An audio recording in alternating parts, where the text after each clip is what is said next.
अहिल्यानगर जिल्ह्यातील ताजा घडामोडी बघण्यासाठी आजच रोखोक या वृत्तवाहिनीला सबस्क्राईब करा, लाईक करा आणि शेअर करा। कोपरगाव शहराला पाणी पुरवठा करणाऱ्या धरणांनी तळ गाठल्याने शहरात येणाऱ्या पाण्याच्या गुणवत्तेवर परिणाम झाला आहे। धरणातून येणारे पाणी साठवण तलावात पोहोचतानाच अत्यंत खराब अवस्थेत येत असल्याची वस्तुस्थिती समोर आली आहे।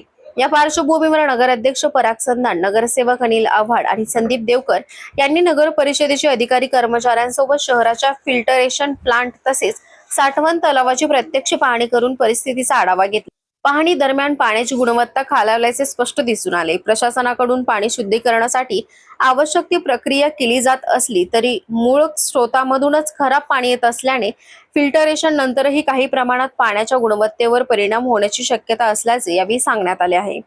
तसेच पाणी अधिक स्वच्छ करण्यासाठी अतिरिक्त रासायनिक पदार्थांचा वापर केल्यास नागरिकांच्या आरोग्यावर विपरीत परिणाम होण्याची शक्यता नाकारता येत नसल्याने आवश्यक त्या मर्यादेतच प्रक्रिया करण्यात येत असल्याची माहिती देण्यात आली। जोपर्यंत नवीन रोटेशन येत नाही तोपर्यंत आहे ते पाणी पुरवठा काही प्रमाणात पाणी खराब येऊ शकते याची नोंद नागरिकांनी घ्यावी, कारण फिल्टर केल्यानंतर देखील सदरचे पाणी आपल्याला हवे तेवढे फिल्टर होत नाही। ही वस्तुस्थिती धरणातील खराब पाण्यामुळे निर्माण झाली आहे।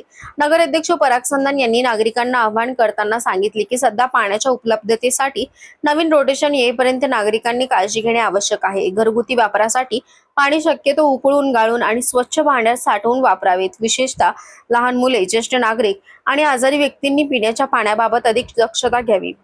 नगर परिषद नागरिकांच्या आरोग्याची पूर्ण काळजी घेत असून परिस्थितीवर सातत्याने लक्ष ठेवले जात आहे। पाणी पुरवठा सुरळीत व सुरक्षित राहावा यासाठी सर्व आवश्यक उपाययोजना करण्यात येत असल्याचे यावेळी स्पष्ट करण्यात आले।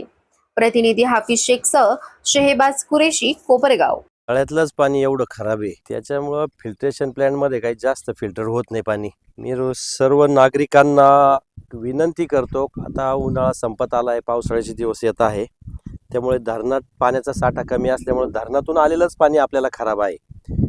म्हणून जे पाणी खराब आहे ते फिल्टर करताना अडचणी येत आहेत आणि फिल्ट्रेशन प्लॅन्टला पण काही लिमिट्स आहेत का पाणी किती फिल्टर करायचं, कारण जास्त फिल्टर करताना जर केमिकलचा वापर केला तर पोटदुखी किंवा इतर आजार होऊ शकतात। म्हणून क्लोरिनेशन असेल याची सगळ्याची एका लिमिटच्या पुढे आपल्याला वापर करता येत नाही, पण तरी आपण जास्तीत जास्त पाणी फिल्टर करण्याचा प्रयत्न करत आहोत आणि नागरिकांना त्याचा त्रास नको व्हायला। परंतु मी आपल्या सगळ्यांना आज आव्हान करतो का इथून पुढे नवीन पाण्याचं रोटेशन येईपर्यंत प्रत्येकाने नळाला आलेलं पाणी उकळून, गाळून, फिल्टर करून पिलं पाहिजे का, जेणेकरून पोटाचे आजार व इतर कोणतेही आजार होणार नाही।